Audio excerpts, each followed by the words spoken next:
Bonjour tout le monde, j'espère que vous allez bien. Ça fait un bon de ne s'est pas parler, mais je vais vous faire vraiment une très belle vidéo aujourd'hui. Vous avez peut-être déjà lu le titre, mais aujourd'hui on va parler d'une vidéo qui est très importante. C'est comment gérer l'épuisement émotionnel que procure la procédure d'immigration canadienne. Allez, c'est parti!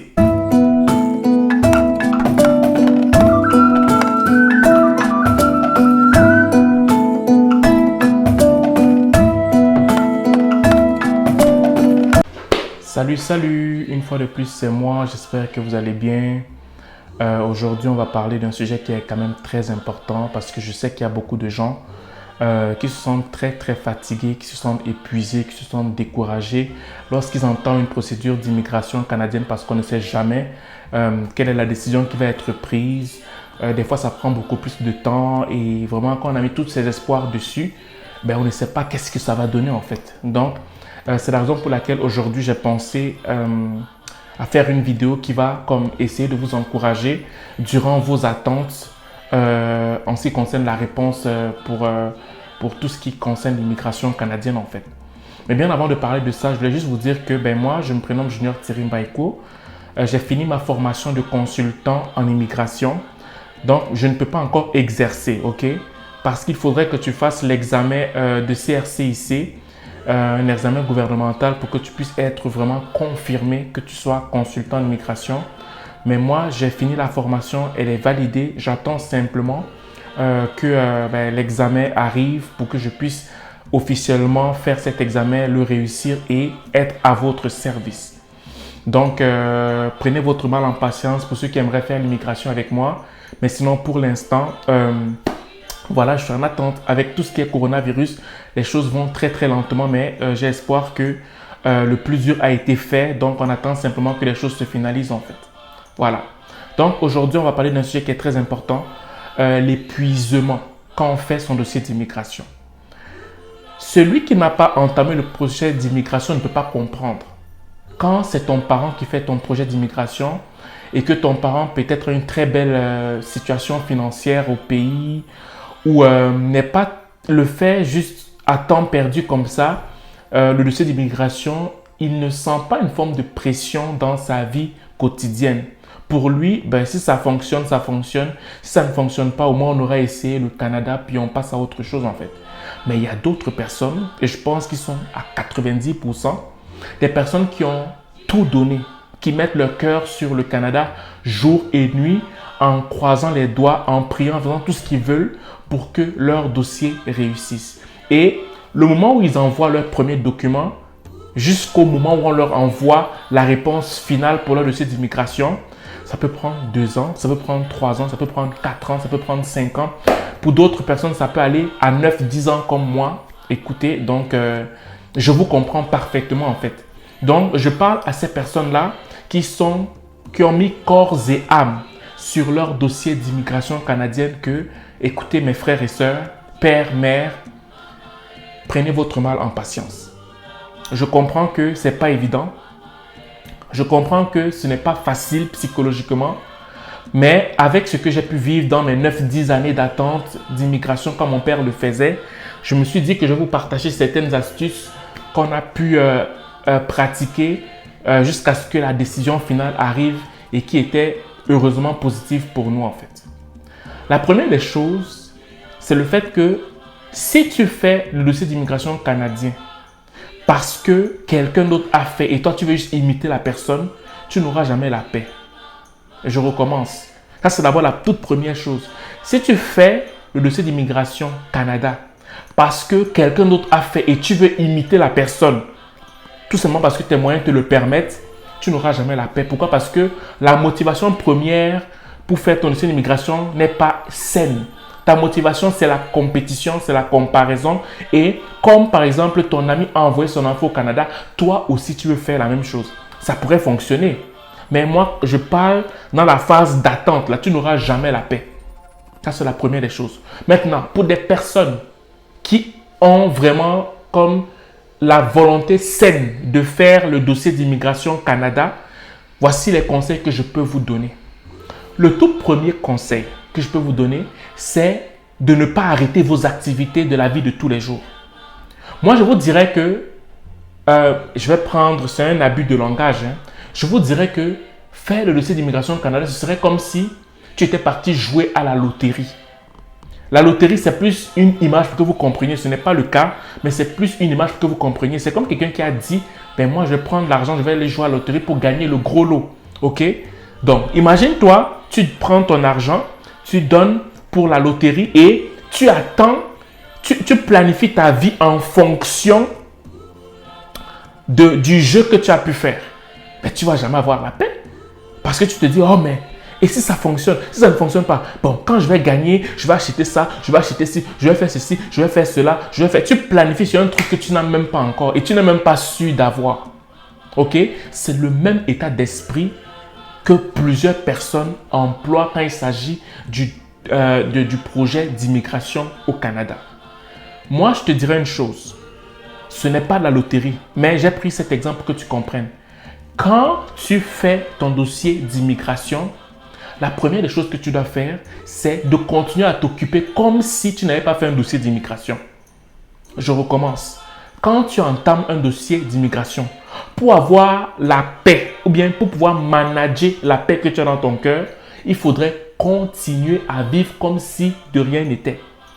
Donc, si tu dois planifier, parce que un homme responsable doit planifier, si tu dois quand même planifier, planifie ça dans le fond de ta tête avec réserve, mais dans ton quotidien, vis comme si rien n'a changé jusqu'à ce que les choses deviennent de plus en plus concrètes.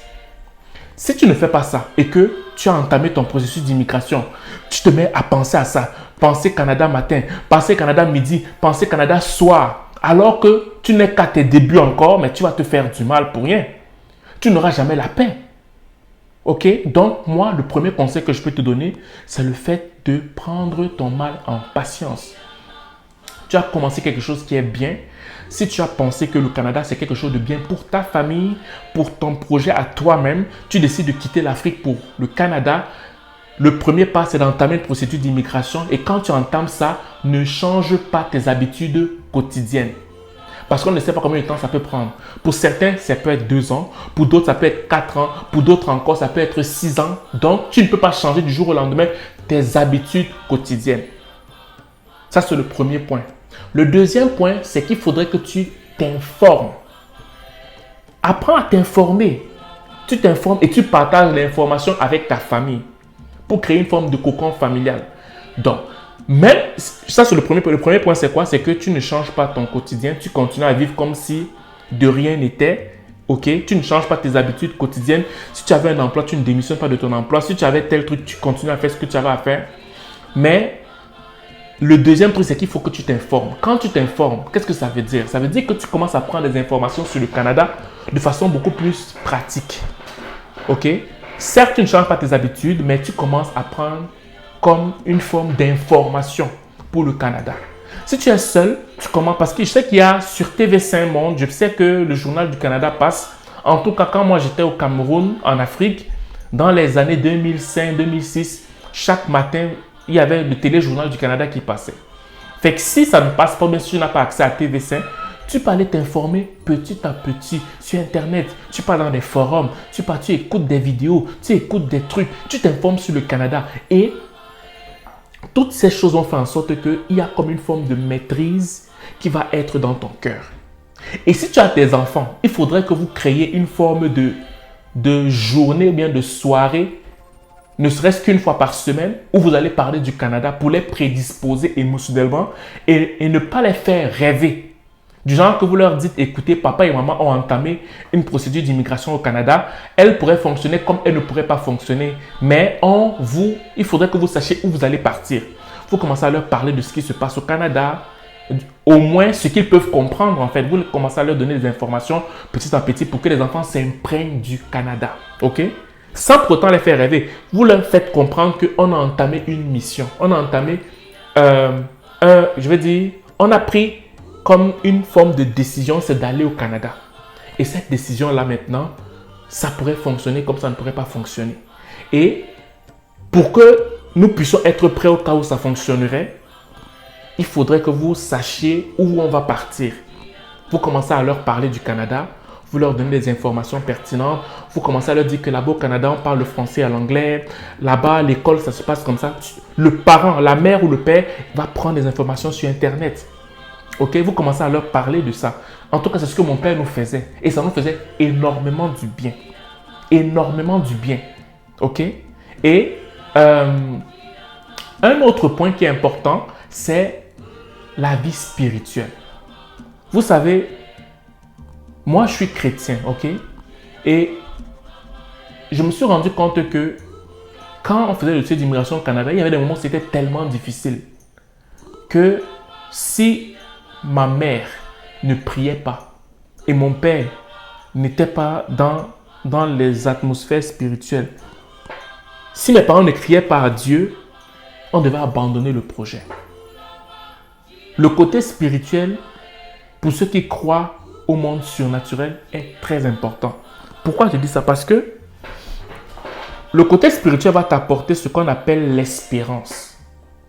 L'espérance, c'est le fait de croire en quelque chose que Dieu t'a promis et qui va arriver avec certitude. Je recommence. L'espérance, c'est quelque chose. Je veux dire, c'est de croire en quelque chose que Dieu va te donner. Parce qu'il t'a promis qu'il va te donner. Et ce, même si le temps passe. Même si ça prend du temps, en fait. Tandis que l'espoir, c'est de se baser sur quelque chose qui pourrait arriver. Ça pourrait. Donc, c'est le hasard qui est une forme de socle sur lequel tu t'appuies. Par contre, l'espérance, tu t'appuies sur ce que Dieu est capable de faire.